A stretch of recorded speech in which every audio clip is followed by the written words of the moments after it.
कक्षा 10वीं उत्तीर्ण प्रिय छात्र छात्राओं, आज मैं आप लोगों से कॉमर्स विषय के बारे में कुछ चर्चा करना चाहता हूँ। कई छात्र 10वीं के बाद उनके मन में यह संशय होता है कि हम कौन सा विषय लें, गणित लें, जीव विज्ञान लें, कला में जाएं या कॉमर्स में जाएं। तो सभी विषयों का अपना अपना महत्व है। गणित जहाँ विज्ञान, अभियांत्रिकी और तकनीकी और वैज्ञानिक उपलब्धताओं के लिए जाना जाता है, जीव विज्ञान वहीं आज शारीरिक संरचनाओं, विभिन्न बीमारियों और बहुत सारी जैविक अनुसंधानों के लिए यह विषय उपयुक्त होता है। और जहाँ तक बात है वाणिज्य की, कॉमर्स की, तो ये एक ऐसा विषय है जिसमें पूरी विश्व का स्वार्थ निहित है। कोई भी व्यक्ति जो भी काम करता है सब पैसे के लिए करते हैं, चाहे डॉक्टर हो, चाहे वकील हो, चाहे इंजीनियर हो, चाहे साइंटिस्ट हो, सभी का केंद्र बिंदु पैसा होता है। और इस पैसे का अध्ययन कॉमर्स का अध्ययन कहलाता है। तो कॉमर्स के अंतर्गत हम बहुत सारे ऐसे क्षेत्र जिनमें पैसे का उपयोग होता है, पैसे की कीमत होती है, पैसे की उपयोगिता का संबंध में जितनी भी गतिविधियाँ होती हैं उसको हम इसके अंतर्गत पढ़ते हैं। तो कॉमर्स के अंतर्गत मुख्यतः कौन कौन सी चीज़ आती है, तो मोटी मोटी चीज़ें बता दूं आपको।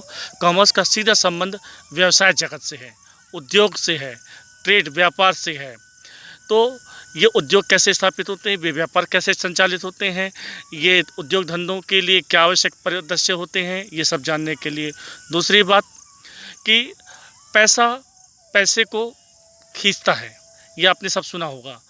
पैसे पैसे को ही बढ़ाता है। तो इस परिभाषा को समझने के लिए हमें व्यवसाय का अध्ययन करना पड़ेगा।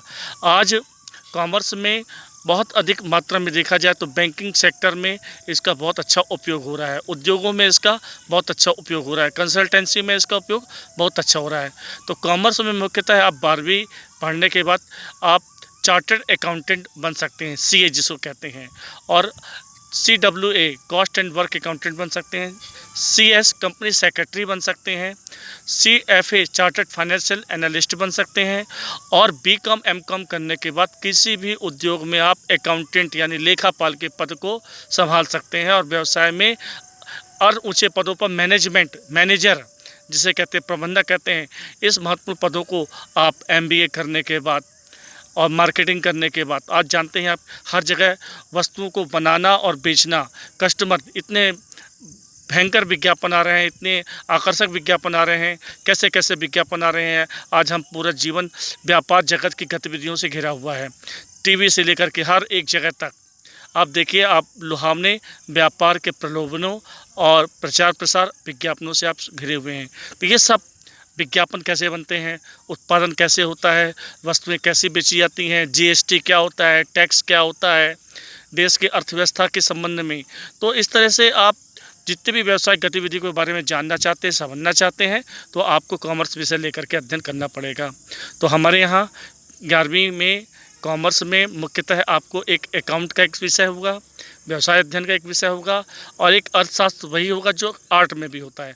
इस तरह से कॉमर्स एक ऐसा विषय है जो आर्ट और साइंस के बीच का है। इसमें गणित भी होशियार रूप से, जो बच्चे गणित में होशियार होते हैं, क्योंकि इसमें कैलकुलेशन होता है, हिसाब किताब होता है, तो हिसाब किताब के लिए गणित की जानकारी अवश्य होनी चाहिए, और व्यवसाय के लिए तर्क शक्ति भी होना चाहिए, और देश की व्यवस्था को समझने के लिए अर्थात समस्त विषयों का समागम है कॉमर्स।